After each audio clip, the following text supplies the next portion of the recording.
Hi, this is Stacy Collette. I am with Methanol Transport. I am the Safety and Compliance Director here. With winter going on and the crazy weather that everybody's experiencing out there right now, we have Cody, who is our Maintenance Director here, who is going to do a few winter safety driving tips for you. Enjoy! Hi, this is Cody from Methanol. Today we're going to talk about a few precautions to take while driving in cold weather. Starting off with your safe driving. So just want to make sure that whenever you head out on snow-covered roads or in cold weather with wet roads, we want to make sure that we're confident behind the wheel here. That consists of making sure that you have a firm grip on the steering wheel, you know what's ahead of you, and you know the weather conditions coming. So first of all, when we get on the road, we want to make sure that we take it nice and easy. We want to make sure we take it nice and slow. Make sure you're giving yourself a wide berth around other vehicles. Make sure that we're looking for clear roads. We're not looking for any wet conditions on the road that can possibly lead into black ice. Also, we want to make sure that we're looking around our rear mirrors and making sure that we're not getting any ice buildup, any slush from the other vehicles in front of you. Make sure that we're not getting any ice buildup on the top of the windshield as well. Those are clear indications that you're going to start running into black ice here shortly. Also, before we move the vehicle here, we want to make sure we do a quick pre-trip inspection. We want to make sure that you're testing your windshield wiper fluid, your defroster, make sure that your snow is cleared off your windshield, off your hood, and off of any portion that might blow up into the windshield and cause some issue. Make sure your tire conditions are good. Make sure that your brakes are working.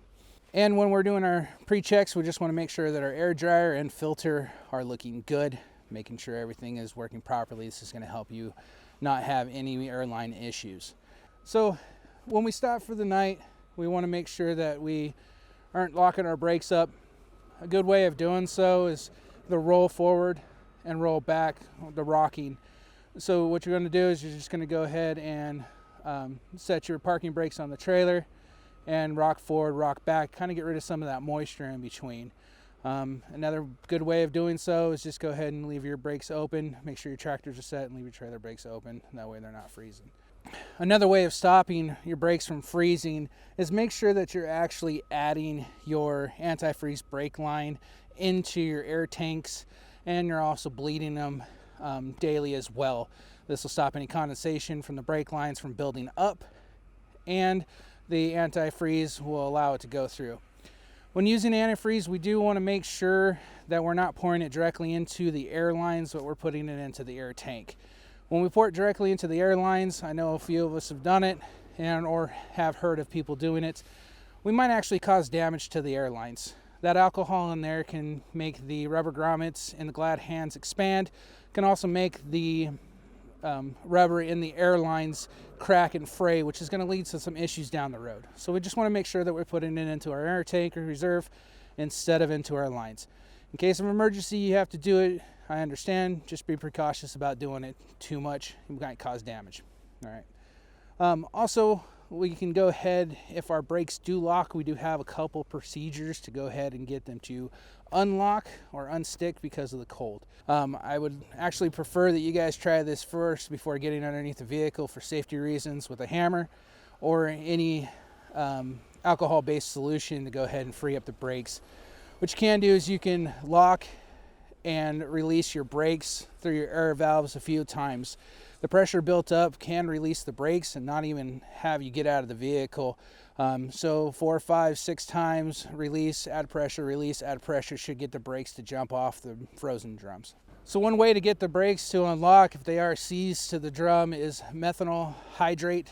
It's an alcohol-based solution, or washer fluid as well, or a good old can of brake cleaner, something that's going to get in there and penetrate that ice and help it melt.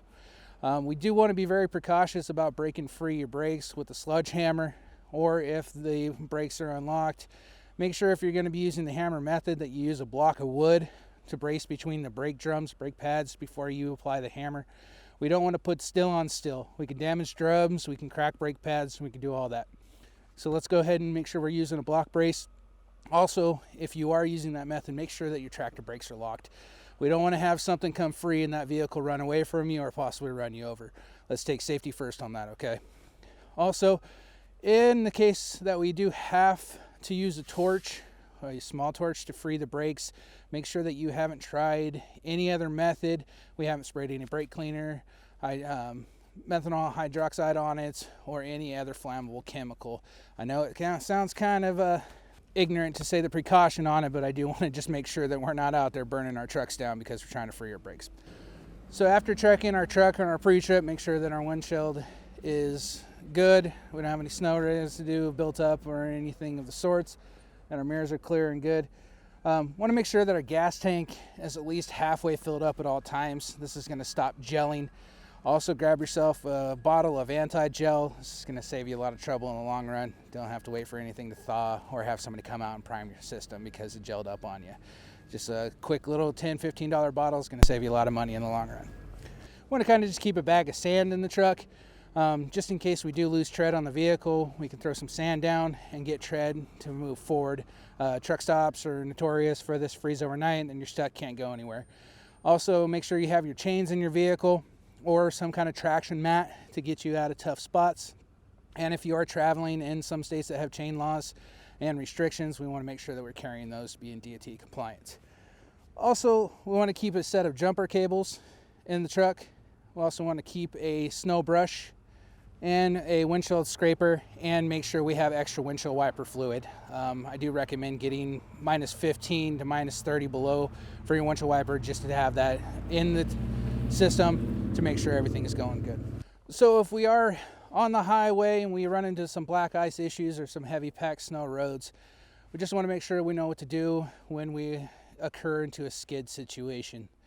If you're driving a manual transmission, want to go ahead and depress the clutch, get the drive line free. That way you're not putting any extra acceleration on the vehicle, and make sure that you're counter steering your left, right, and doing everything you can to keep your truck in front of the trailer. As soon as that trailer breaks free and it starts coming at you, if you can't control it, you are going to end up into a jackknife situation. We want to just avoid that as much as possible. And the last thing we want to talk about is when heading into mountain ranges or passes. Let's just make sure that we're paying heavy attention. Make sure you're not playing with your radio. Make sure everything's set to when you want to go over that pass. Make sure that you're using precaution, obeying by the speed determined by the road conditions, not just by the road street signs or the speed limit signs. Take extra caution. Make sure vehicles around you know you're there, and slow and steady. Just make sure we're not feeling like we're forced to move out of the way or go faster than we feel comfortable because we have a four-wheeler behind us. All right. Well, I appreciate you guys watching this video. Just make sure that we're taking it nice and slow. We're taking it easy in these cold weather conditions, and make sure your truck is running in excellent condition before we head out. Like always, make sure you guys are driving safe out there. Make sure that you guys are getting home to your friends and family. If you guys have any questions, go ahead and give me a call.